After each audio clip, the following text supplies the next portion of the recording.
A generic business level strategy is also called its generic competitive strategy. According to Michael Porter, a firm may pursue one of a five competitive or generic business strategy. Good day everyone, I'm Claire San Juan and I will discuss the understanding of business level strategy through generic strategies. Alamin muna natin kung ano ang business level strategy.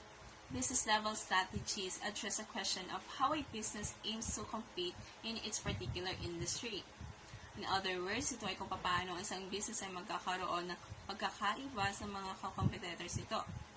For example, meron kang restaurant that is very close to some national brands like McDonald's, Subway, Chili's, Applebee's, and such.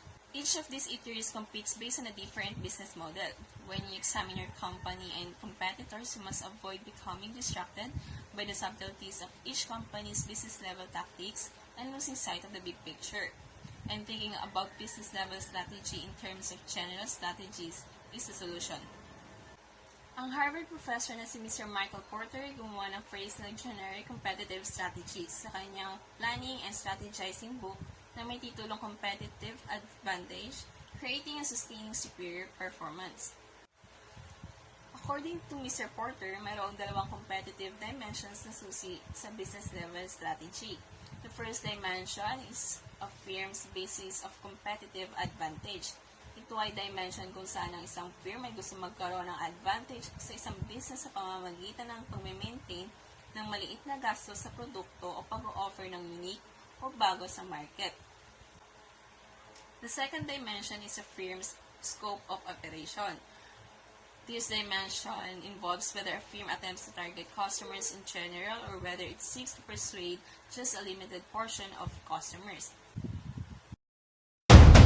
And now let's define what is cost leadership. It is a firm that compete based on a price and target a broad target market are following broad cost leadership strategy. The nature of cost leadership strategy, it is tempting to think of a cost leader as companies that sell inferior, poor quality goods and services for rock bottom prices. This is not necessarily true, but some companies get this repetition. And now let's jump in to the advantages and disadvantages of cost leadership. Now let's first tackle the advantages of cost leadership. Number one is high profits can be enjoyed if a cost leader has a high market share. And second is low cost firms. And what are the disadvantages of cost leadership? Number one is if perception of quality becomes too low, business will suffer. Number two, large volumes of sales are must because margins are too low. The need to keep expenses low might lead cost leaders to be in late detecting key environment threats. And lastly, low cost terms emphasis on efficiency makes it difficult for them to change quickly if needed. Differentiation strategy. It is a marketing strategy of a brand that tells its market what makes their product different to the other brand that sells the same product or services. For example is the FedEx. In their former slogan, it says that when it's absolutely positively, it has to be there overnight. That highlights their commitment to a very speedy delivery. That differentiates them from the other competitor that usually takes 2 to 3 days or 5 to deliver your mail. Differentiation strategy offers a lot of advantages and disadvantages as well. To take Jollibee and KFC as an example. Jollibee is known for its tagline lang half sarap, while KFC is known for its tagline finger licking good. KFC differ from the Jollibee that their product is so good that you can stop yourself from licking your fingers. And that's an advantage for KFC. On the other hand, for some people they want their food not only to be delicious but also smells good, which Jollibee offers. Focus cost leadership and focus differentiation. A focused cost leadership strategy requires competing based on price to target a narrow market. For example, is a Walmart. It is globally recognized. Focused cost leadership. They gained a competitive advantage by selling a brand new items at low cost. The next topic is best cost strategy. Best cost strategy or integrated low cost differentiation strategy ay napopokus sa pagbibigay sa customers ng items na masasatisfy ang kanilang expectations at pasok sa kanilang budget. When executed correctly, this strategy can help the company stand apart from their competitors. Ito ay makakatulong sa mga entrepreneurs na makilala sila sa marketplace at tumaas ang kanilang kita. The best cost strategy works when a business is trying to attract customers concerned about the value of products. However, mayroong challenges sa paggawa ng best cost strategy.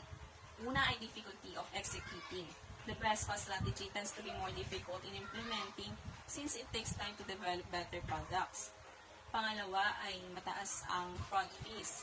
Implementing a best cost strategy requires expensive product development and advertisement. Para makapag-compete sa mga high-end products, ang mga businesses ay kailangan makapag-offer ng lower prices. Pangatlo, positioning in the marketplace. One risk businesses takes when applying best cost strategy is putting themselves in the middle of position in the marketplace. Those offering lower priced items may attract clients with their lower prices. At pang-apat ay problema sa pag-multitasking. Because best cost strategy focuses on two factors, it's challenging na mag-multitask on both priorities. Kailangan mong ma-maintain ang lower costs while adding a unique aspect to your product. Those that find a proper balance between both components are more likely to succeed. Let's now go to pursuing the best cost strategy through a low overhead business model. One path to a best cost strategy is for a company to establish a business model with very low fixed costs and overhead compared to what competitors are paying. Amazon, for example. Amazon can charge low rates in part kasi hindi sila nagbabayad sa rent sa pagpapatayo ng store sa iba't ibang lugar, hindi gaya sa ibang market brands. Also, Amazon offers different variety of goods. That's why this combination has made Amazon success at hindi nakakapagtaka na sila ang naglili sa e-commerce. And now let's define what is stuck in the middle.